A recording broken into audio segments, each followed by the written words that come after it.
Last Tuesday, I sat in my bank looking at a receipt that showed $20,000 leaving my account. Money I'd saved for 3 years, money I'd scraped together from overtime shifts and skipped vacations. I'd transferred it all to my daughter Sarah's account because she said she needed it for her future, for her dreams. The bank teller smiled and said, "What a generous father you are." I felt proud walking out of there. 7 days later, Sarah called me worthless. Not in anger, not in a fight, just casually, like she was commenting on the weather. "You're worthless, Dad. You always have been." Those words hit harder than any physical blow I've ever taken. That $20,000 wasn't just money. It was my love, my faith, my belief that I mattered to the person I'd given everything to raise. I never thought $20,000 could buy me 7 words that would break my heart. But 3 weeks ago, when my daughter Sarah called me with her voice shaking, asking for help with what she called her big opportunity, I felt something I hadn't felt in years. I felt needed. I felt like a father again. "Dad," she said, and there was something different in her voice, something vulnerable. "I know this is a lot to ask, but I found this business opportunity. It could change everything for me. I just need some capital to get started."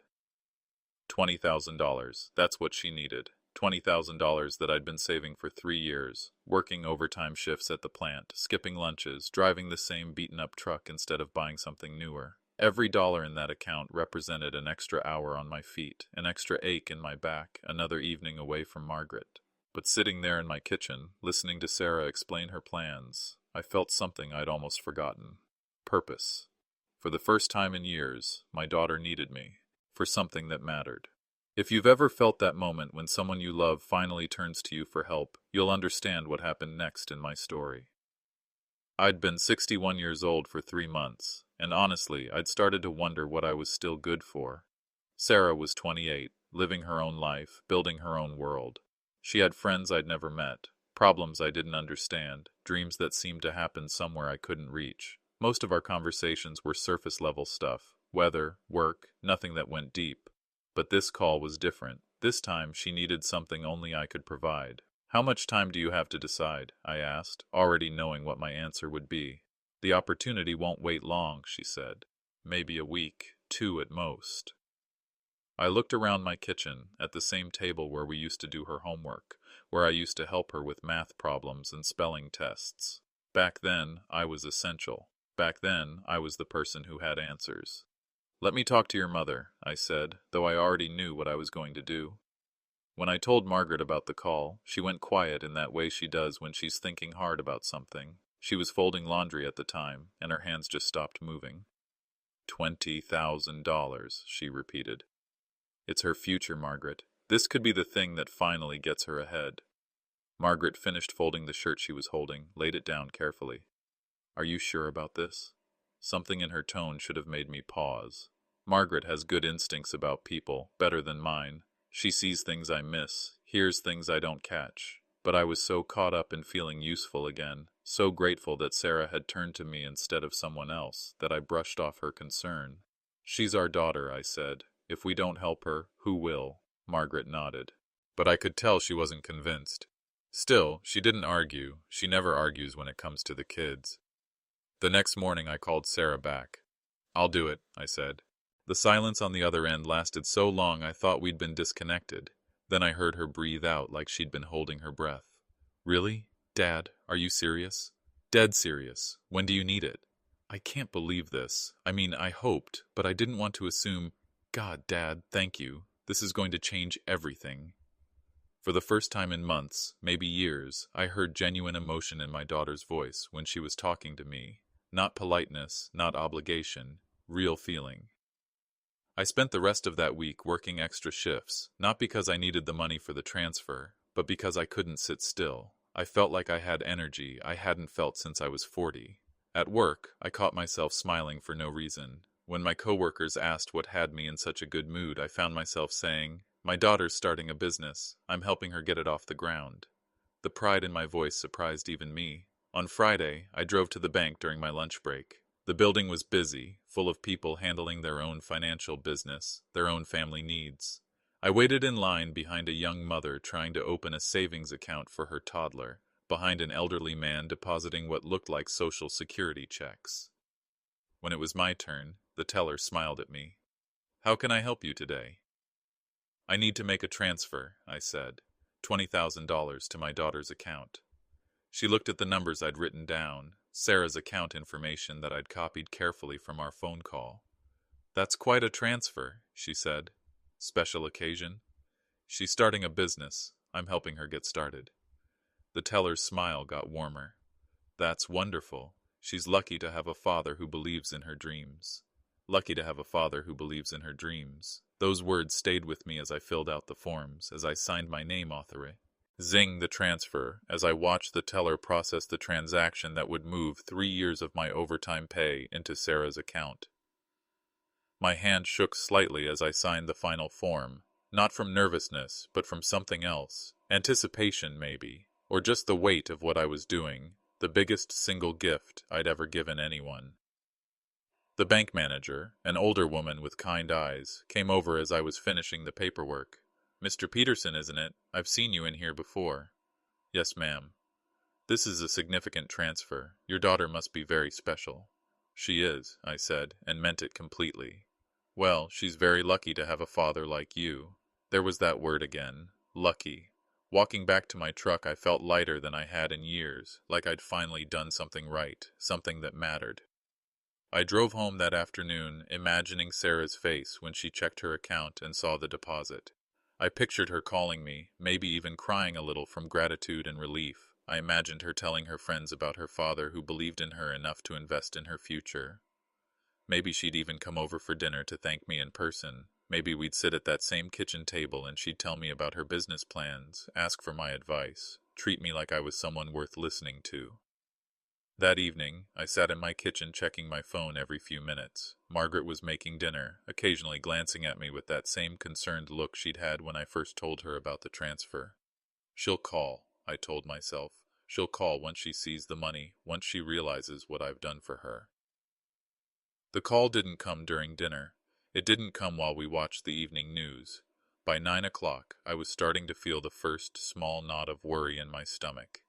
At 9:30, my phone buzzed with a text message. "Got it, thanks, 3W. Ords, $20,000, and I got 3 words. I stared at that message for a long time, trying to read more into it than was there. Maybe she was just overwhelmed. Maybe she was too emotional to call right away. Maybe she was busy with her business plans, too excited to do anything but get started. I kept making excuses as I got ready for bed, as I lay in the dark next to Margaret listening to her quiet breathing. Sarah was just busy, I told myself. She was grateful, just not good at expressing it. She'd call tomorrow, or maybe the next day, when she'd had time to process what I'd done for her. But deep down, in a place I wasn't ready to acknowledge yet, I was starting to understand something that would take me weeks to fully accept. I didn't know it then, but that 3-word text message was just the beginning of learning exactly how little my sacrifice meant to the person I'd given everything to protect. 3 days passed after that text message, and I was still waiting for the real thank you. You know how sometimes you convince yourself that silence means something it doesn't? That's where I was living, in a place where, "got it, thanks," was just the beginning of my daughter's gratitude, not the end of it. I told myself Sarah was busy. She was probably overwhelmed by the possibilities, maybe even emotional about what I'd done for her. Some people don't know how to express big feelings right away. Some people need time to process a gift that size before they can find the right words. That's what I kept telling myself as I sat at my kitchen table each morning, checking my phone while my coffee got cold. If you've ever found yourself making excuses for someone who should be thanking you, you'll understand the hope that was keeping me going through those quiet days. Every morning started the same way. Coffee at 6:15, same mug I'd been using for 10 years, same spot at the kitchen table where I could see the driveway and hear Margaret moving around upstairs getting ready for work. I'd set my phone next to my coffee cup, screen facing up, volume on high, just in case. The first few sips of coffee, I'd let myself imagine what Sarah might say when she finally called. Maybe she'd been meeting with business advisors, getting everything set up properly. Maybe she wanted to have concrete plans to share with me, to show me exactly how my money was going to change her life. She's probably just busy getting everything organized, I'd tell myself, scrolling through my phone to see if I'd somehow missed a call. She wants to have good news to share when she calls. At lunch break, I'd step outside the plant and check my phone again. No missed calls, no new texts, but I'd find reasons why that was okay. Sarah worked at a marketing firm downtown. Busy place, lots of meetings. She probably couldn't make personal calls during work hours. The afternoon would drag by, and I'd catch myself glancing at the clock more than usual. Maybe she'd call during my drive home. Maybe she'd call during dinner. Maybe she'd call after work when she had time to really talk, to tell me how grateful she was, how much this meant to her future. Evening would come, and I'd find myself staying up a little later than usual. Not much, just until 10 or 10:30 instead of my usual 9:30 bedtime. Just in case she was a night person now. Just in case she wanted to call when she was relaxed and could really talk. Margaret noticed, of course. Margaret notices everything. "She'll call when she's ready," she said one evening, not looking up from her book. Her voice was gentle, but there was something else in it. Something that sounded like she was trying to prepare me for disappointment. "I know," I said. "I'm not worried about it." But I was worried about it. Not worried exactly. More like aware of it. Aware of the silence in a way I hadn't expected to be. The thing is, this wasn't the first time I'd made excuses for Sarah's silence. As I sat there in my kitchen those first few days, memories started coming back to me. Other times when I'd expected a call that didn't come. Her birthday 2 years ago, when she turned 26. I'd called to wish her happy birthday, but she'd been just heading out the door and promised to call me back later to really talk. She never called back. When I mentioned it to Margaret a few days later, she just said, "You know how Sarah is with phone calls." Christmas before last, when she'd promised to drive up for dinner but canceled the morning of because something had come up with her friends. I'd spent the week before making her favorite dessert, the one that takes 2 days because you have to let the layers set overnight. Her graduation from college, when she'd thanked her professors, her friends, her mother, even her roommate in her speech, but somehow forgot to mention the father who'd worked double shifts to help pay her tuition. Each time I'd found ways to explain it away. She was young, busy building her own life. She was independent, which was good. It meant I'd raised her right. She showed love differently than I did, through actions instead of words. But sitting there in my kitchen, checking my phone every 20 minutes, I started to wonder if I'd been lying to myself. On Thursday morning, Margaret came downstairs while I was having my coffee and phone-checking routine. "Still no call?" she asked, pouring herself juice. "She's probably just getting everything organized," I said. "You know how she is when she's focused on something. She gets tunnel vision." Margaret nodded, but she didn't look convinced. She sat down across from me, studied my face for a moment. "She's building her future," I continued, using the same words I'd been using to convince myself. "She'll remember this when she's successful. When she's got her business up and running, she'll understand. And what I did for her." Margaret sipped her juice slowly. "Maybe," she said finally. "Or maybe you should consider that she already understands exactly what you did, and this is her way of responding to it." I didn't want to hear that. I especially didn't want to hear it from Margaret, who was supposed to be on my side, supposed to help me make sense of Sarah's silence in a way that didn't hurt so much. "What's that supposed to mean?" "Nothing," Margaret said, but her tone suggested it meant something. "I just think you might be giving her more credit than she deserves." Friday afternoon, I was getting ready to leave work when I ran into Tom from down the street. He was picking up his grandson from the daycare center next to the plant, and we ended up walking to the parking lot together. "How are the kids doing?" he asked, the way neighbors do when they're making conversation. "Good," I said. "Sarah's starting a business, actually. I'm helping her get it off the ground." The words came out easier than I expected, and I realized I was embellishing a little, making it sound like Sarah and I were partners in this venture, like we'd been talking regularly about her plans. "That's great," Tom said. "What kind of business?" I realized I didn't actually know. Sarah had mentioned an opportunity, but hadn't gone into specifics about what exactly she was planning to do with my $20,000. "Marketing," I said, which seemed safe since that's what she did for work. "She's got some big ideas." Tom smiled. "My Jennifer calls every Sunday to tell me about her job. Sometimes I think she tells me more than she tells her husband." He laughed. "Kids these days, right? So busy with their own lives, but they still need their dads." Something twisted in my chest when he said that. Jennifer calls every Sunday. Every Sunday, like clockwork, Tom gets to hear about his daughters. Life. Tom gets to feel needed, wanted, included. Yeah, I said, they still need us. But walking to my truck, I wondered if that was true. I wondered if Sarah had ever really needed me, or if I'd just been convenient when she wanted something. That night, I lay in bed next to Margaret, staring at the ceiling and rehearsing conversations I hoped to have with Sarah. When she finally called, I'd be casual about the money. I wouldn't make a big deal out of it, wouldn't make her feel like she owed me anything more than she was comfortable giving. Maybe I'd even offer to help more if she needed it. If 20,000 wasn't enough to really launch her business properly, maybe I could find a way to contribute more. We had some money in savings, and I could always work more overtime. I imagined her voice full of appreciation, maybe even a little emotional. I imagined her saying something like, "Dad, I can't believe you did this for me. I don't know how to thank you." And I'd tell her she didn't need to thank me, that seeing her succeed would be thanks enough. But as I lay there in the dark, another part of my mind was asking questions I didn't want to answer. Questions like, if she was so grateful, why hadn't she called? If this money meant so much to her future, why had she responded with 3 words? I pushed those questions away. I had to, because the alternative, that my daughter had taken $20,000 from me and didn't think it was worth a phone call, was too painful to consider. On Saturday morning, I almost called her myself. I had my phone in my hand, her number pulled up on the screen, my finger hovering over the call button. But I stopped myself. I didn't want to seem desperate. I didn't want to seem like I was calling just to get thanked, even though that's exactly what I was doing. Instead, I found myself checking her social media, something I rarely did but suddenly felt compelled to do.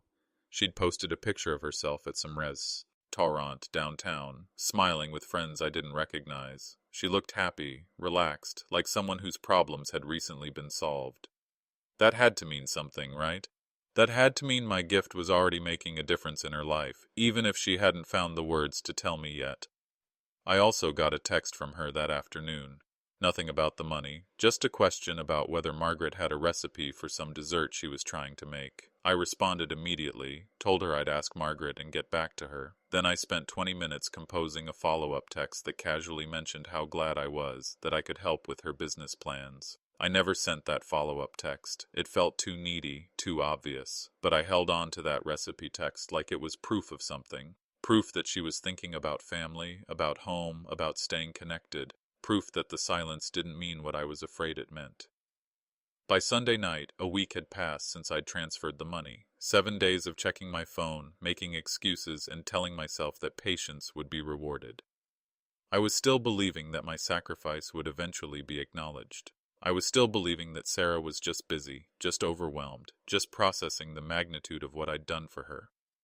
I had no idea that when she finally did call, the words she'd say would be so much worse than silence. Wednesday evening, I was sitting in my living room watching the 6 o'clock news when my phone rang. Sarah's name lit up the screen, and for a moment, my heart actually jumped. 2 weeks. 2 weeks since I'd transferred $20,000 to her account, and finally she was calling.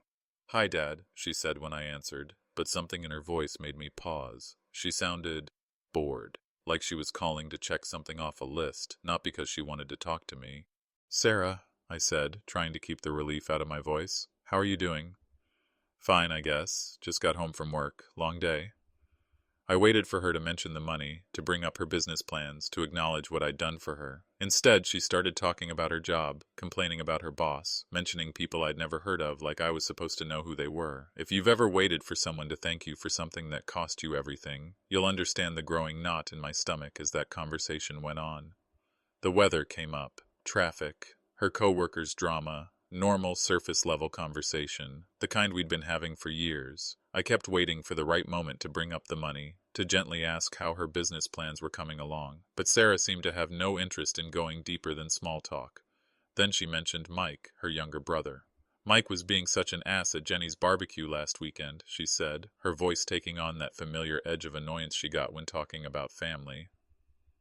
"Jenny had a barbecue?" I asked, confused. Margaret's sister Jenny lived about 20 minutes away. We'd been to plenty of her gatherings over the years. "Yeah, just family stuff. You know how it is."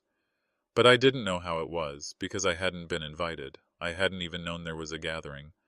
I didn't realize, I started to say, but Sarah was already moving on.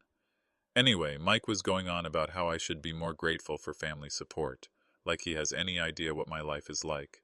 Thank God Uncle Ray was there to shut him up. Uncle Ray, Margaret's brother, the one who never married, never had kids of his own, but somehow had become the family favorite. The cool uncle who took Sarah to concerts when she was a teenager, who remembered her birthday without being reminded, who somehow always knew the right thing to say. At least Uncle Ray has always been there for me, Sarah continued, and I could hear her settling into what sounded like a familiar complaint. Not like some worthless fathers who just throw money around thinking it fixes everything. The words hit me like a physical blow. The room suddenly felt cold, like someone had opened a window in winter. My chest tightened, and I couldn't seem to catch my breath properly. Sarah, I said quietly, my voice barely working. Are you talking about me? There was a pause, and then she actually sounded surprised. Well, yeah, Dad. I mean, you are pretty worthless. You always have been. Don't take it so seriously. Don't take it so seriously. I tried to respond, tried to ask her what she meant, what I'd done wrong, how she could say something like that to me, but the words wouldn't come.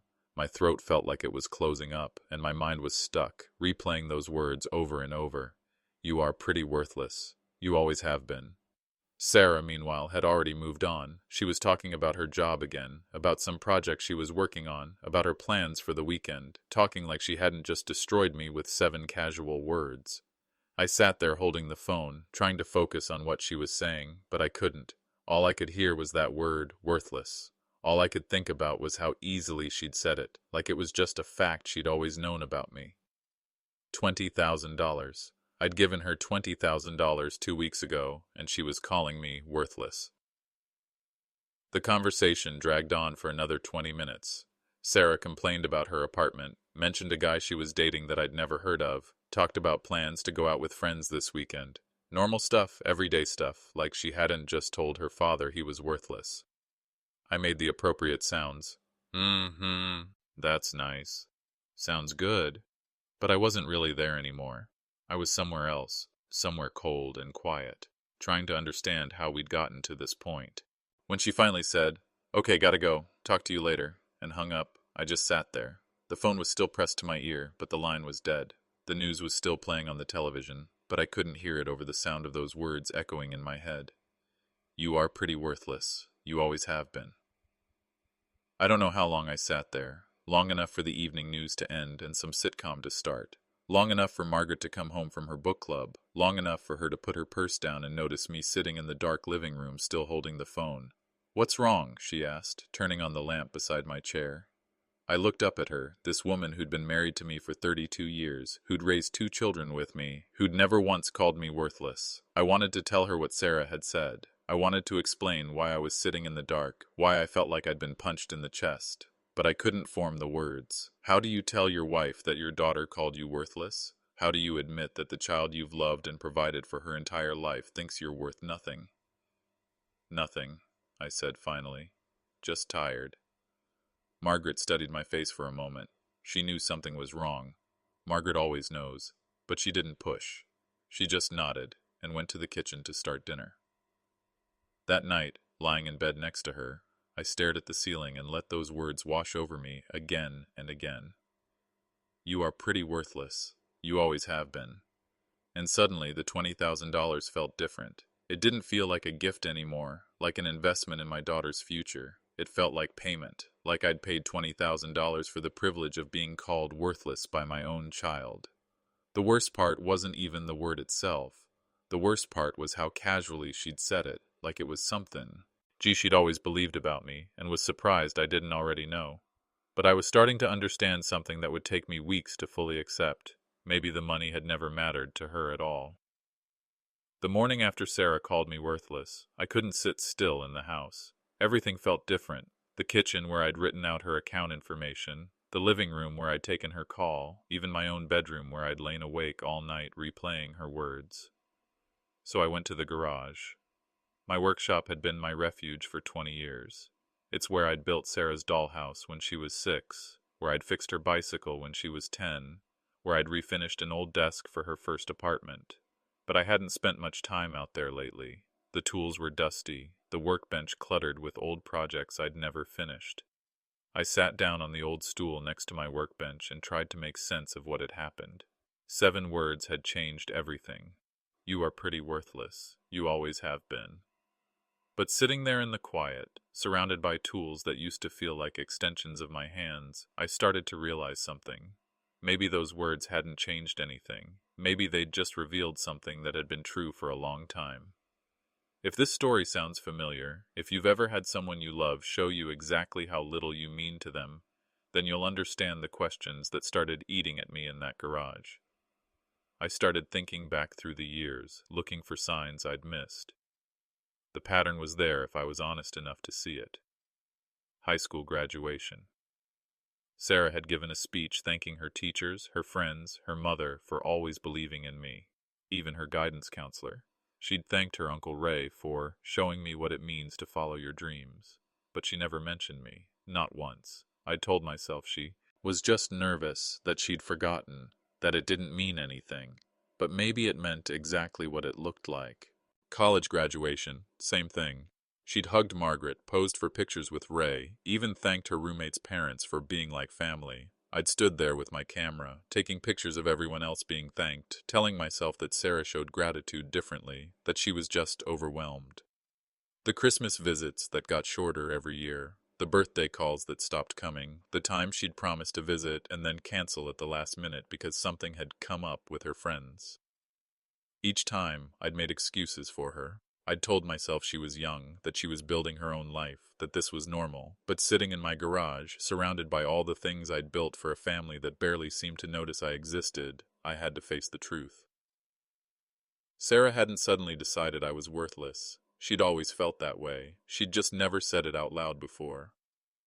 The teenage years came back to me then, how she'd roll her eyes when I tried to give her advice, how she'd always go to Margaret with her problems, never to me. How she'd started spending more and more time at Uncle Ray's house, coming home talking about how cool he was, how he really understood her. Ray was Margaret's younger brother, never married, no kids of his own. He worked in music production, had interesting stories, took Sarah to concerts I'd never heard of. When she'd come home from those outings, she'd be animated, excited, telling Margaret all about what they'd done, what Ray had taught her. I'd listen from the kitchen or the living room, feeling like an outsider in my own house. But I'd told myself it was good that she had Ray in her life, good that she had someone to connect with. I never realized I'd been competing for my own daughter's attention and losing. The garage door opened and Margaret came in carrying 2 cups of coffee. She handed me one and sat down, on an old lawn chair I'd been meaning to fix for months. "You want to talk about it?" she asked quietly. I almost told her. The words were right there. Sarah called me worthless last night. Sarah thinks I've always been worthless. Sarah took $20,000 from me and then told me I'm worth nothing. But the shame was too deep. How do you tell your wife that your own daughter sees you as worthless? How do you admit that maybe she's right? "I'm fine," I said instead. Margaret sipped her coffee and looked around the garage.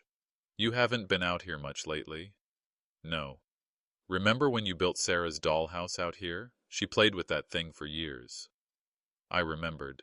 It had taken me 3 months, working evenings and weekends.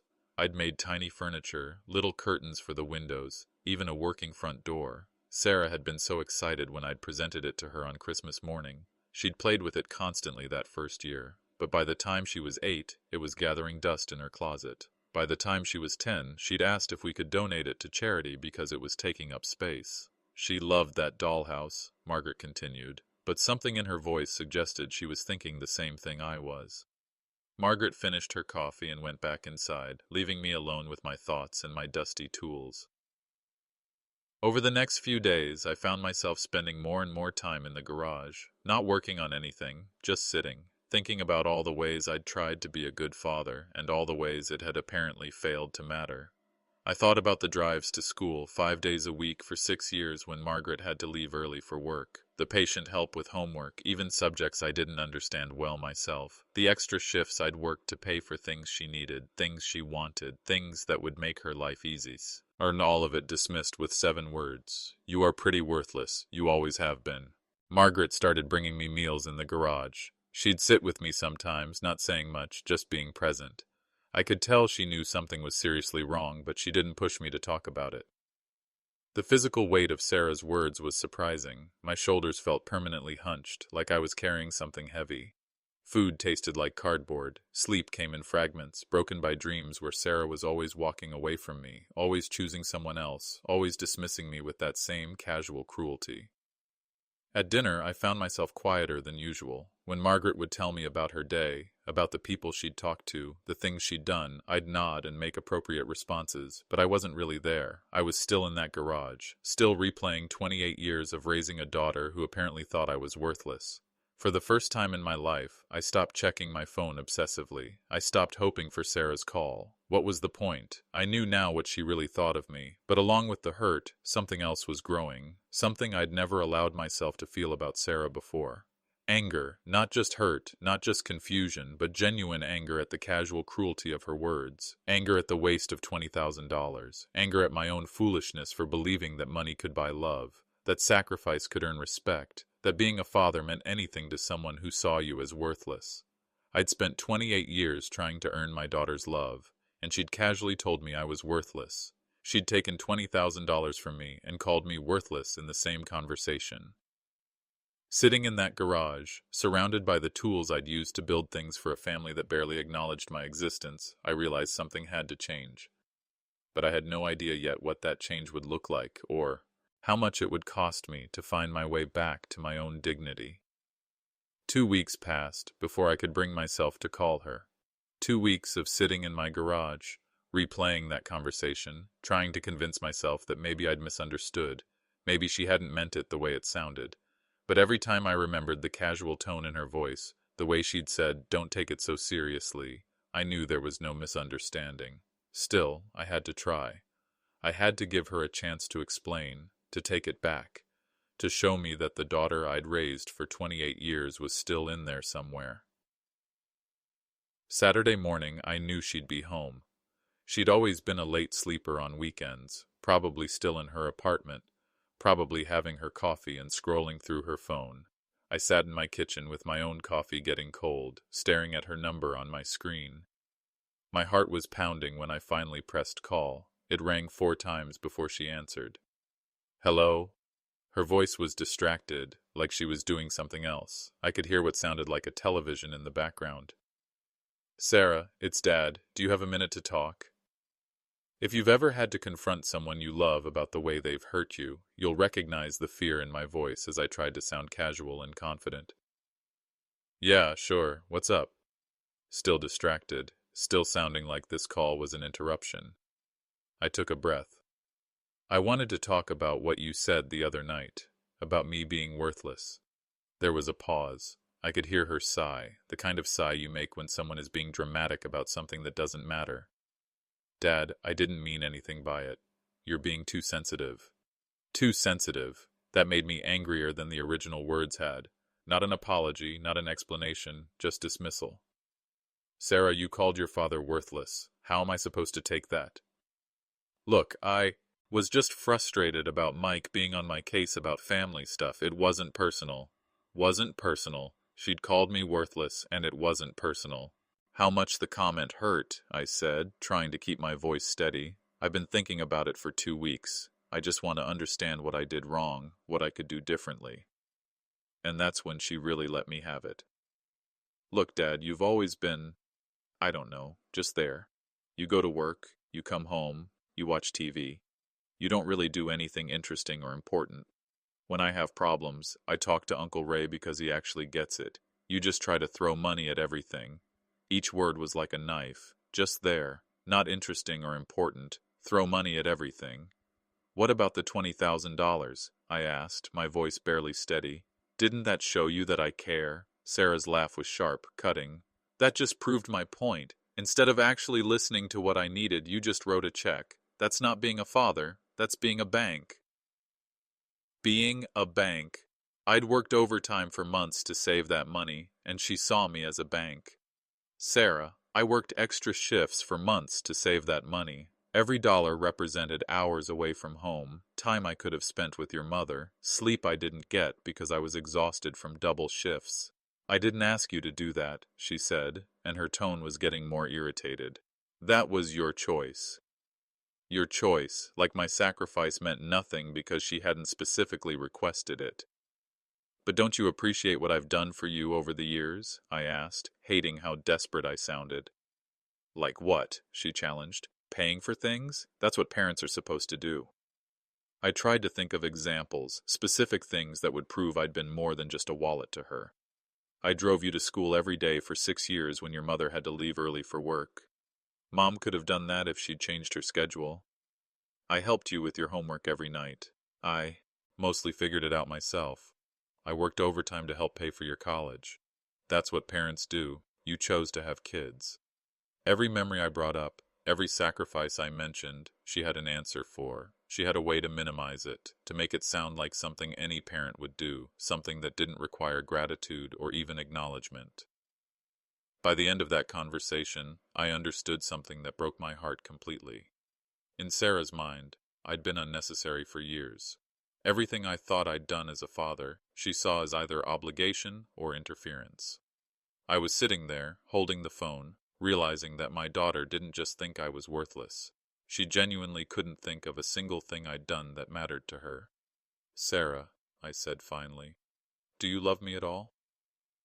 The pause that followed was the longest silence of my life. Of course I love you, Dad. You're my father. But that doesn't mean... Look, we're just different people. We don't connect the way you want us to. Different people. We don't connect. I have to go, she said. I'm meeting friends for brunch. And just like that, the call was over. Just like the first call, she ended it casually, like we'd been discussing the weather instead of tearing apart what was left of our relationship. I sat there holding the phone for a long time after she hung up, finally understanding something I'd been too afraid to see before. I hadn't failed as a father. I'd succeeded at being exactly what Sarah wanted me to be, invisible until she needed money, present when convenient, gone when not. The problem wasn't that I'd done something wrong. The problem was that I'd been trying to have a relationship with someone who didn't want one. But knowing that didn't make it hurt any less. If anything, it made it worse, because now I knew that all those years of trying, all those sacrifices, all the fun at love, none of it had been building toward anything. I'd been pouring my heart into a relationship that existed only in my imagination, and I still didn't know what I was going to do about it. The family barbecue at Margaret's sister Jenny's house came 3 weeks after that devastating phone call with Sarah. I hadn't wanted to go. Social gatherings felt impossible when I was carrying around the weight of knowing exactly how worthless my daughter thought I was, but Margaret had insisted. You can't hide in that garage forever, she'd said, and she was right, even though hiding felt like the only safe thing to do. So there I was, standing in Jenny's backyard with a beer I wasn't drinking, watching my family interact and trying to figure out how I fit into any of it. Sarah was there, of course, laughing and talking like nothing had happened between us, like she hadn't destroyed me with her casual cruelty 3 weeks earlier. But what really caught my attention was watching her with Uncle Ray.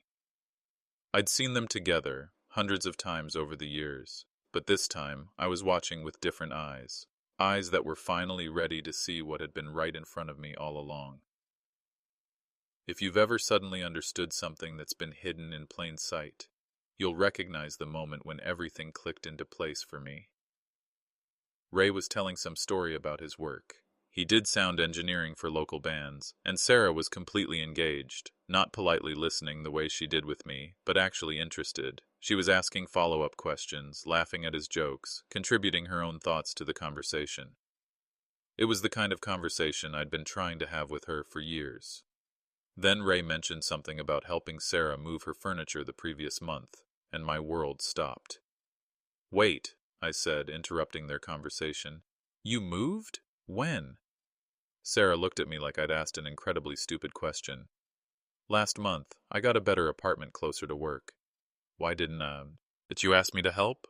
She shrugged, that same casual dismissal I'd been getting my whole life. Ray offered, and he has a truck. Not said meanly, not said to hurt me, just matter of fact, like asking me to help wouldn't have occurred to her. I stood there trying to process this. My daughter had moved to a new apartment, one of the biggest events in a young person's life, and it hadn't occurred to her to tell me, let alone ask for my help. Meanwhile, Ray had been there with his truck and his help, and she'd accepted it like it was the most natural thing in the world. I watched them for the rest of the afternoon, and I started to see what I'd been missing. Ray listened without trying to fix things. He asked questions without giving advice. He showed interest in her life without making it about him. Everything I'd been doing wrong, he was doing right, and he wasn't even trying. It was just who he was. The revelation deepened when I overheard Sarah talking to her cousin Jenny about her business, the business she'd started with my $20,000. It's going really well, she was saying. I'm finally able to focus on the creative side instead of worrying about funding. That's amazing, Jenny said. Your dad must be so proud. I held my breath, waiting to hear how Sarah would respond. He means well, but he doesn't really understand what I'm trying to do, Sarah said. I got a small loan to get started, but mostly it's been about having the vision and following through. A small loan. She'd reduced my $20,000, 3 years of overtime and sacrifice, to a small loan that she didn't even identify as coming from me. I had to step outside. I literally couldn't breathe. I found myself sitting in our car in Jenny's driveway, trying to make sense of what I'd just heard. Sarah wasn't just dismissive of my sacrifice. She was erasing it entirely. In her version of the story, she'd done this all herself with some unnamed small loan. I was a footnote in my own daughter's life. Margaret found me there 20 minutes later. I heard, she said quietly, getting into the passenger seat. I heard what Sarah said to Jenny. For the first time since this whole nightmare started, I didn't try to hide what I was feeling. She called me worthless, Margaret. She took $20,000 from me and called me worthless. And now she's telling people she got a small loan, like it came from some bank. Margaret's face changed. I'd seen her disappointed before, frustrated, even angry, but I'd never seen her look the way she looked in that moment. What are you going to do about it? She asked. The question surprised me. For weeks I'd been trying to understand, trying to figure out what I'd done wrong, trying to find a way to fix things between Sarah and me. It had never occurred to me that I could actually do something about being treated this way. What do you mean? I mean, you don't have to accept this. You don't have to let her treat you like you're worthless just because she's your daughter. I stared at Margaret, this woman who'd been watching me suffer in silence for weeks, and I realized she was right. I'd been so focused on trying to earn Sarah's love and respect that I'd forgotten something important. I deserved love and respect just by being her father. I deserved acknowledgement for my sacrifices just by having made them. She doesn't get to take your money and then erase you from the story, Margaret continued. She doesn't get to call you worthless and then pretend nothing happened. Sitting in that car, I felt something shift inside me. For the first time in weeks, I wasn't thinking about what I could do to fix my relationship with Sarah. I was thinking about what I could do to protect myself from someone who clearly had no interest in having a real relationship with me. I realized that understanding wasn't enough anymore. Acceptance wasn't enough. Making excuses for her behavior wasn't enough. Something had to change, and for the first time, I understood that the change had to come from me. But I still had no idea how much that change was going to cost both of us. Monday morning, I called my bank. I'd spent the weekend thinking about Margaret's question, what are you going to do about it? For the first time in weeks, I wasn't thinking about how to fix things with Sarah. I was thinking about how to fix things for myself. I need to speak to someone about disputing a transfer, I told the customer service representative. Can you hold, please? I held. I sat in my kitchen with the same cup of coffee I'd been drinking when I first decided to give Sarah that money, and I waited to talk to someone about taking it back. The bank manager who came on the line was the same woman who'd helped me make the original transfer, the one who'd told me how lucky Sarah was to have a father like me. If this sounds like revenge to you, maybe it was, but it felt more like finally standing up for myself after a lifetime of being taken for granted. Mr. Peterson, she said, recognizing my name, how can I help you today? I need to dispute a transfer I made 6 weeks ago, $20,000 to my daughter's account. There was a pause. I remember that transfer. Is there a problem with the transaction itself? The money was obtained under false pretenses, I said, surprised by how calm my voice sounded. My daughter requested it for a business investment, but she's made it clear that she has no intention of acknowledging the gift or maintaining any relationship with me as a result of it. Mr. Peterson, I'm not sure I understand. The transfer was authorized by you. It was. But my daughter has since told me that I'm worthless, that I've always been worthless, and that giving her the money was just me trying to throw money at everything instead of being a return all father. She's also publicly describing the money as a small loan without identifying the source. I had documentation ready, screenshots of text messages, notes about our phone conversations, even a written account of what she'd said at the family barbecue. I'd spent Sunday preparing for this conversation like I was building a legal case, because in a way I was. Sir, this is unusual. Typically family financial disputes. This isn't a family dispute, I said. This is fraud. My daughter asked for money under the pretense that it would help her business and our relationship. She's made it clear that she never intended either of those things to be true. The process was easier than I expected. Since Sarah had never signed any agreement acknowledging the money as a loan, and since I had evidence of her dismissive attitude toward both the gift and me, the bank agreed to treat it as an unauthorized transfer that could be reversed. It took 3 weeks for the paperwork to process. 3 weeks during which I said nothing to anyone in the family about what I was doing. 3 weeks during which I went to work, came home to Margaret, and waited to see how Sarah would react when her money disappeared. The call came on a Thursday evening. What did you do? Sarah's voice was angrier than I'd ever heard it. The bank took back the money. What did you do? For the first time in months, I felt completely calm. I corrected an error. Corrected an error? Dad, what are you talking about? You made it clear that the money was worthless coming from someone worthless, I said. So I assumed you wouldn't want it? That's not... You can't just take back money you gave someone. I can when that someone calls me worthless for giving it to them. Sarah was quiet for a moment, and I could practically hear her trying to figure out how to handle this. She'd never encountered resistance from me before. She was used to me apologizing, making excuses, trying to fix things. Dad, look. Oh, I'm sorry if I hurt your feelings, but you can't just... You're not sorry, I interrupted. You're upset about losing the money, not about what you said to me. That's not true. Then tell me you were wrong. Tell me I'm not worthless. Tell me you appreciate what I've done for you over the years. The silence stretched out so long I thought she'd hung up. Dad, this is ridiculous. You're being vindictive. I'm being honest. For the first time in years, I'm being completely honest about what this relationship actually is. What's that supposed to mean? It means you don't get to call me worthless and then keep my money. You don't get to erase me from your success story and then expect me to fund it. You don't get to treat me like I'm nothing and then act surprised when I stop pretending it's okay. Sarah tried a different approach. Dad, if you give me the money back, we can work on our relationship. We can try to understand each other better. No, I said simply. We can't. Because you've already shown me exactly what you think of me, and it's not going to change just because you want the money back. She threatened to never speak to me again. I told her that had been her pattern anyway. The only difference now was that I wasn't paying for the privilege. She threatened to tell the family I was being vindictive. I told her I had documentation of everything she'd said to me, and I was prepared to share it with anyone who asked. When Margaret came home an hour later and asked about the phone call, I showed her everything, the bank documents, the reversal paperwork, the records I'd kept of every conversation. I gave her $20,000 and she called me worthless, I said, so I took back the money she didn't value from someone she doesn't value. Margaret read through everything, nodding slowly. Good, she said finally. It's about time. That night, for the first time in months, I slept through the night.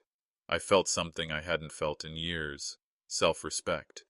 I realized that dignity isn't about being accepted by people who don't value you. It's about not accepting treatment that diminishes your worth. Sarah had taught me that I was worthless to her, so I decided to stop being worth money to her too. The war wasn't over, but for the first time, I'd won a battle. 6 months have passed since I took back that money, and Sarah hasn't spoken to me since that final phone call. At first, I expected the silence to destroy me the way her words had. I kept waiting for the crushing loneliness, the desperate need to reach out, the urge to apologize just to hear her voice again.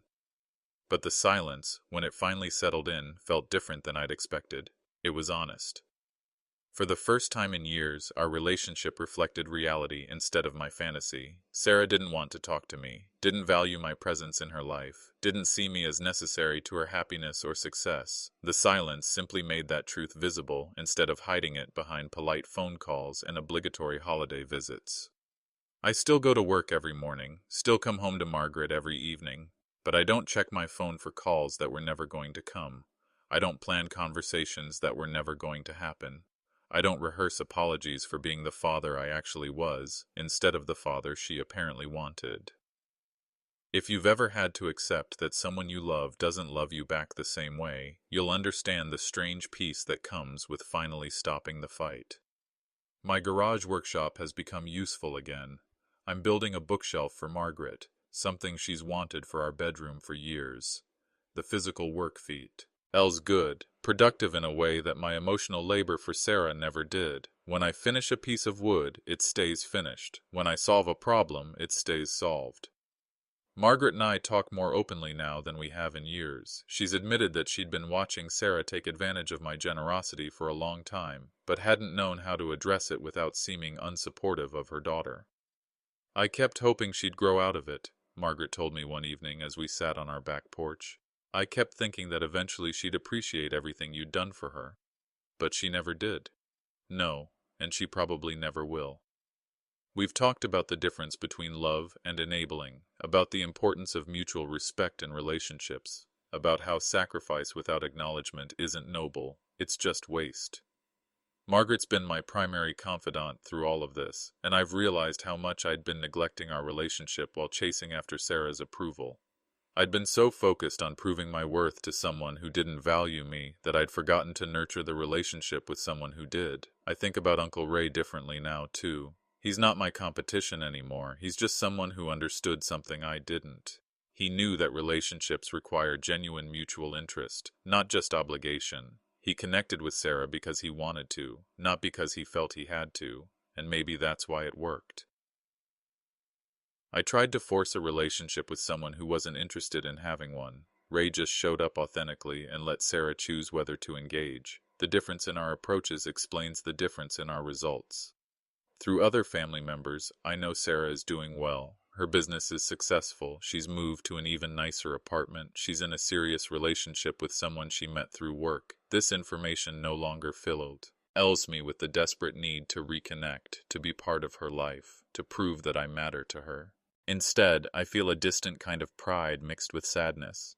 Pride that she's succeeding, sadness that I'm not part of it, acceptance that this might be how it stays. The $20,000 is back in my account, earning interest, waiting for something worthwhile. Margaret and I have talked about taking a trip, maybe visiting national parks we've always wanted to see. We have time now that I'm not spending my emotional energy on someone who didn't want it. I've learned that love without boundaries isn't actually love. It's just need dressed up as virtue. I've learned that sacrifice without acknowledgement isn't noble. It's just enabling bad behavior. Most importantly, I've learned that being needed and being valued are two completely different things. Sarah needed my money, but she didn't value me. Uncle Ray was valued by her, but she didn't need anything from him. I confused need with value for 28 years, and it cost me my relationship with my daughter. But maybe that relationship was never as real as I thought it was.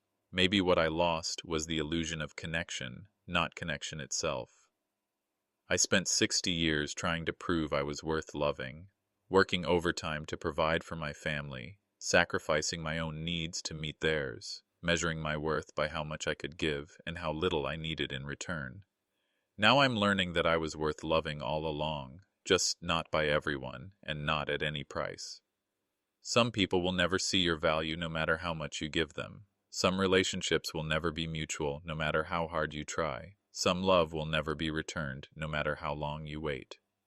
I'm not bitter anymore. Bitter requires energy. I'd rather spend elsewhere. I'm just clearer about what love actually looks like and more careful about where I invest my heart.